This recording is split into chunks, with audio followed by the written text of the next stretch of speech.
Every time you push towards a PR in the mid 200s leading up to your meet, you feel your shoulder flare up, and then meet day rolls around, you end up sandbagging your bench attempts, and you call it like intermission on bench press as cope.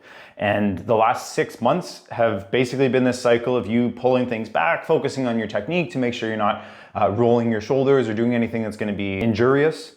And then every time you get into the mid 200s for a PR, same pain shows up and the cycle resets. But what's actually keeping you stuck in this loop comes down to one thing, which is how you're managing your overload sessions. And so in the next few minutes, I'm going to show you the exact framework here that I use with one of my clients. His name's JR, who kept getting stuck around 2 plates on his bench, and what brought him to his most recent PR of 281. One of the big things we did was changing how we looked at his training week. And so if this constant cycle of knowing that you could load more if your shoulders held up, but getting stuck sandbagging things feels familiar, just click the link down in the video description and I'll get in touch personally to see how I can help you add the next 50 plus pounds to your bench and make it pain-free. I'm Matt Taylor, and I started coaching powerlifting in 2014 after I won Worlds in that same year. And JR's situation in his bench was the same pattern that I see across, frankly, hundreds of lifters, where they get stuck in this exact injury loop that their base comes up, but the top end never really changes on meet day. And most lifters in this spot actually have a really good training program set up for their week. They're typically benching 2 days a week, maybe 3, and their goal is to progressively overload, right? Do more over time, either by adding more reps or more weight, so that if Monday primary day goes well, right, and they're doing heavy triples, they'll try to do another 5 pounds or do an extra rep on the next week. And that works, and that's going to get you to that intermediate stage. But after that, the cost of recovery becomes too high, where either you're going to plateau and just keep hitting that same number week over week, or you're going to keep getting injured, which is worse because it takes a lot longer to come back from that. And this is especially true as you get closer to 40, where now just your whole body's going to recover more slowly, not just the muscles, but also tendons, ligaments, and all that. And so bringing it back to JR for a second here, just to illustrate the point. So JR had already been working on his mobility. He was doing some rehab for his shoulders, doing a lot of the right stuff, even thinking about retracting, depressing his shoulders on his bench to keep them packed. But the biggest lever he hadn't really pulled yet was time. And especially with having a physical job, working as a mechanic, working with those lighter weights generally wasn't a big deal. But as he got closer to those top end numbers, like 2 plates, the fatigue would start to stack up. The cost of recovery was more than 7 days would be able to take care of, and he would just fizzle out, right? And so by spacing this out further, we were able to start seeing progression again without the pain and constant injuries that were associated with those PRs getting in the way. And so here's how we're going to translate this into your regular training without you needing to become a programming wizard and design a 16-week Russian peaking cycle or anything like that.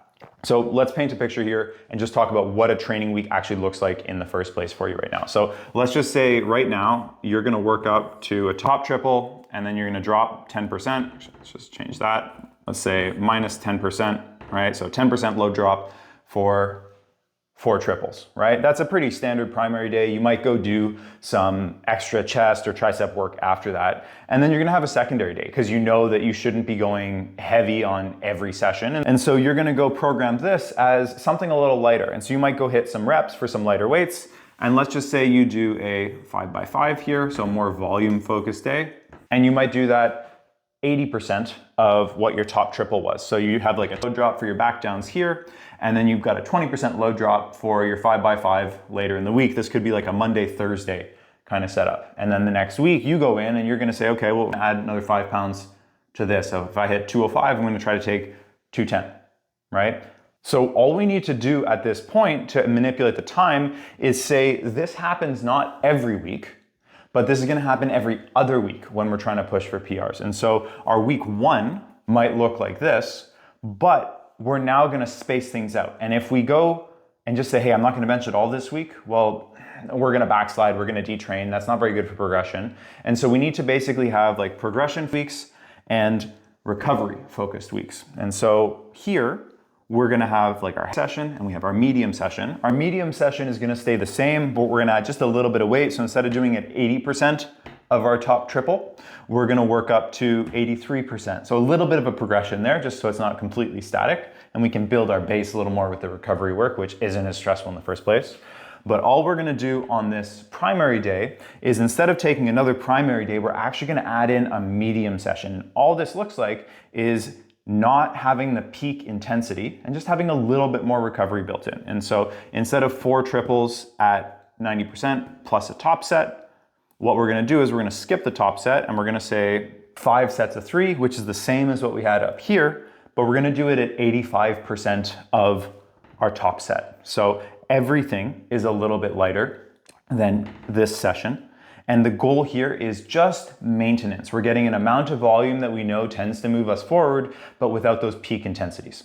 And this can be with whatever rep scheme you're used to doing. If you do triples, great, do triples. If you do 5s, well, you probably want to adjust a little bit what you're doing on the secondary day and either bring that down by another 5% or so, or adjust the rep scheme to be maybe 6s or 7s to account for the higher reps on your primary day. Same kind of thing goes with singles, but that gets a bit more challenging for recovery.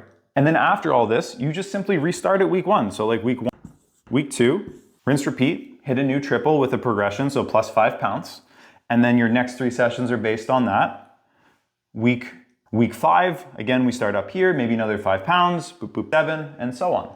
And really what we're doing here is we're just balancing out progression with recovery. So instead of balancing it, well, every week is this, we have a 50-50 split between recovery and progression weeks, but we have some things here that are gonna allow us to maintain our strength to line us up for that next progression without the backsliding that would come from doing a big deload or taking time off.